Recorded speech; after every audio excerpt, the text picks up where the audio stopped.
आज हम एक नया विषय ले रहे हैं एस्ट्रोलॉजी के वीडियो में, और इसका शीर्षक है गुरु ज्ञान का सूचक है, ज्ञान का कारक है, हम जानते हैं। और शनि जो है न्यायाधीश है, अनुशासन चाहता है। अगर किसी व्यक्ति की कुंडली में गुरु और शनि दोनों ही अच्छी स्थिति में हो, यानी उसके पास ज्ञान भी हो और अनुशासन भी हो, तो वो एक महान व्यक्तित्व बन सकता है। ये आज का विषय है। मैं हूं अमर सिंह चौहान, अमर एस्ट्रोलॉजी में आपका स्वागत है। आज से साल भर पहले हमने एक वीडियो बनाया था गुरु और मंगल के ऊपर। उसमें हमने लगभग ऐसी बात की थी कि गुरु जो है ज्ञान है और मंगल ऊर्जा है। अगर किसी व्यक्ति के पास ज्ञान है और ऊर्जा भी है तो वो क्या नहीं कर सकता।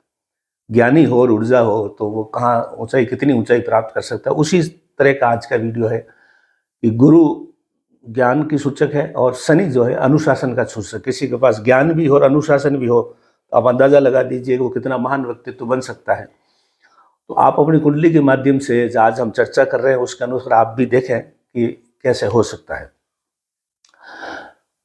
अगर गुरु कहीं भी बैठा है कुंडली में, उसको आप पहला घर मान लीजिए। गुरु कहीं भी बैठा है उसको पहला घर मान लीजिए। अगर गुरु के साथ ही शनि बैठा है वहाँ पे आपकी कुंडली में, चाहे कोई भी भाव में गुरु बैठा हो और उसके साथ ही अगर शनि बैठा हो, तो ये मान के चलिए कि वो ज्ञान और अनुशासन दोनों उस व्यक्ति के पास है। क्योंकि जीवन में अनुशासन भी है, ज्ञान है, तो अपने ज्ञान को अनुशासन की दृष्टि से आगे बढ़ाएगा। और जिसके पास ज्ञान और अनुशासन हो तो उसको असफल कोई कर ही नहीं सकता। और वो अगर इस चीज़ को समझ ले, पहचान ले, तो ये बहुत ऊंचाई प्राप्त कर सकता है। गुरु से आगे अगले घर में, जहाँ गुरु बैठा है उसका अगला घर, यानी गुरु से दूसरा घर हो गया। जहाँ गुरु बैठा है उसको एक मानेंगे, अगला घर को दो मानेंगे। तो गुरु से अगले घर में अगर शनि बैठा है तो ये आपकी बातों को सुन लेगा, मानेगा भी, लेकिन धीरे धीरे मानेगा। क्योंकि वो पहले तुरंत आपकी बात पे विश्वास नहीं करेगा। अगर आपकी कुंडली के गुरु से अगले घर में शनि बैठा है तो आपकी कुंडली में ऐसी स्थिति हो तो उसको देखें, वो चेक करें, ठीक करें। गुरु से तीसरे भाव में अगर शनि बैठा है तो वो बात मानने से पहले तर्क वितर्क करेगा। वो आपसे तर्क करेगा कि ऐसा क्यों, ऐसा क्यों, ये क्यों कह रहे हो, ये क्यों। उसके बाद में वो मान लेगा, लेकिन सीधा सीधा नहीं मानेगा, तर्क वितर्क करके मानेगा। गुरु से चौथे घर में अगर शनि बैठा है तो अब आप बोलोगे वो सुन लेगा, लेकिन अपने मन में वो नहीं मानेगा। लेकिन फिर उसको जब समझ में आएगा तो वो धीरे धीरे वो आपकी बात को मान लेगा। ये लेकिन थोड़ा बाद में मानेगा, समझ में आने पर सुनेगा जरूर।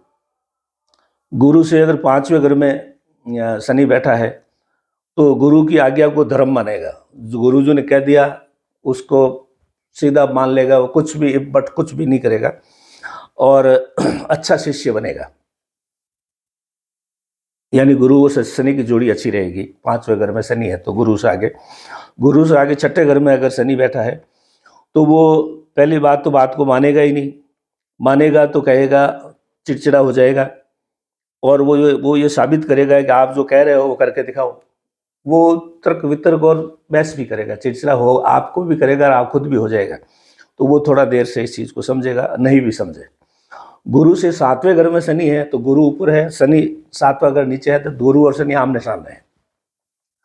जब ज्ञान और अनुशासन आमने सामने आ जाए, सातवां घर वैसे भी किसी कुंडली में देखें तो पहले से सातवां जो है पति पत्नी का, जीवन साथी का है, तो उसमें जो है वो निभ भी जाए, उसमें निभ भी सकता है अगर वो अनुशासन और ज्ञान जो है मिल जाए। तो कई बार एक ज्ञानी है, एक अनुशासन वाला है, नहीं है, तो थोड़ा गड़बड़ हो जाएगा। दोनों एक जैसे होंगे तो अच्छा निभेगा, वरना वो शुरू में जो है स्वीकार नहीं करेंगे लोग, समाज भी आपकी बात को स्वीकार नहीं करेगा। गुरु से अगर आठवें भाव में शनि है, गुरु से आठवें भाव में शनि है तो आज्ञा मानने से पहले वो गुरु की बात को परीक्षा करेगा, वो खुद के तोलेगा, सही कह रहे हैं कि नहीं कह रहे। अगर उनको बात ठीक लगी तो फिर वो गूढ़ रहस्यों को, जो आप बात कह रहे हैं उसको, गूढ़ रहस्यों को वो समझेगा कि ये बात कह रहे हैं इसके पीछे सार क्या है, इसके अंदर तत्व क्या है, और फिर मान लेगा। गुरु से 9th हाउस में अगर शनि बैठा है तो वो गुरु की आज्ञा को ईश्वर की वाणी समझ लेगा। आपने कह दिया, उसने मान लिया, कोई बहस नहीं करेगा, अपना दिमाग नहीं लड़ाएगा और वो जो आज्ञा मानेगा और आपकी वाणी को, आपकी बात को, आपके संदेश को आगे समाज में आपके नाम से फैलाएगा।